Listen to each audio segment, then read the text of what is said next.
Once, high in the heavens, where the clouds are born, a little dove soared. But her heart wasn't light like her wings. She looked at the other birds, her eyes filled with a quiet longing. A dove envied the peacock's colors, a living rainbow that danced in the sun. She watched the eagle, a majestic silhouette against the endless sky, and envied its powerful, effortless flight. The sky was a stage of magnificent wings, each one telling a story of strength or beauty she felt she lacked. The eagle commanded the peaks. The peacock owned the gardens.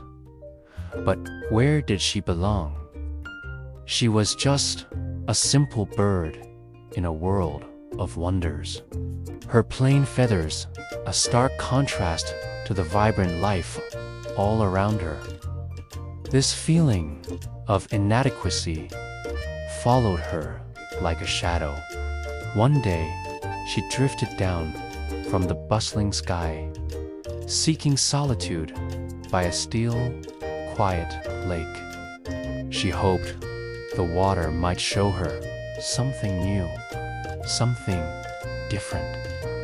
But as she looked into the lake, its surface acting as a perfect, unflinching mirror, she saw only plain white, just her own reflection, simple and unadorned. There were no shimmering colors, no majestic wingspan. The water reflected the truth she was trying to escape. She was just an ordinary dove. The silence of the lake seemed to echo the silence in her heart, a space that longed for the applause the peacock received, for the respect the eagle commanded. The world felt colorless, and she felt invisible within it. Discouraged, she flew aimlessly until she found herself in a forgotten corner of the forest. There, leaning against an ancient oak, was an old, tarnished mirror. It looked as though it had witnessed centuries of seasons. She preened her feathers sadly before it. A soft, shimmering light began to pulse from within the glass. A gentle voice, like the rustling of leaves, whispered from the mirror. It said, "You are looking for what you are not, little one. Look closer. You reflect peace, not pride." The words hung in the air, a stark contrast to the envy that had clouded her mind. Peace. She had never considered that. She had been so busy wanting to be loud and vibrant that she never noticed the quiet strength she already possessed. The mirror's words sparked a change within her. Pride was a heavy burden, but peace felt light, like her own feathers. She decided to fly lower, closer to the world of mortals, to the trees and the fields. Instead of carrying envy in her heart, she began carrying olive leaves in her beak, a symbol of the peace the mirror spoke of. Her flight path changed. She no longer strained to reach the highest peaks like the eagle, nor did she land in gardens to compete with the peacock. She glided gracefully between the trees, a silent messenger moving through the world. Her small green offering a stark, beautiful contrast against her white feathers. As she flew over villages and towns, something unexpected happened. The world didn't erupt in cheers or applause.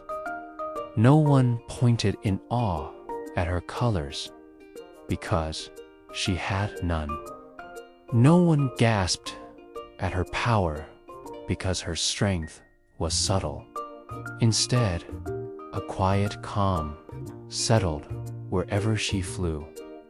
The world didn't cheer it, calmed. Arguments softened, hurried footsteps slowed, and worried faces eased into gentle smiles. She saw children playing under the shade of the trees, their laughter lighter, their games more joyful. She was a silent, moving poem, and the world began to breathe more deeply in her presence. She wasn't a spectacle. She was a soothing balm, watching the world respond, not with excitement, but with tranquility. She finally understood. Peace, she realized, was a beauty unseen, but always felt. It wasn't in the vibrant flash of a feather or the dominance of a powerful wing. It was in the quiet moments, in the gentle easing of a troubled heart. It was a strength that didn't need to be announced.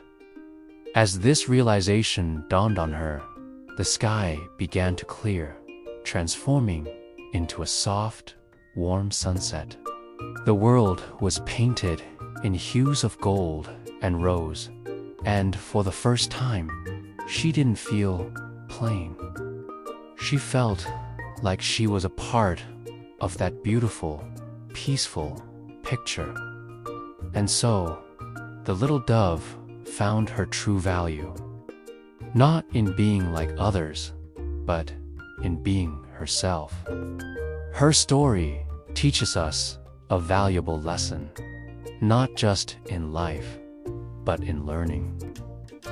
As you learn English with stories like this one, remember the dove. You don't need color to shine. Your unique qualities, your quiet strengths, are what make you truly beautiful. Thank you so much for watching. If you enjoyed this story and want to learn more English in a peaceful, meaningful way, please like this video and subscribe to our channel. We'll see you in the next story.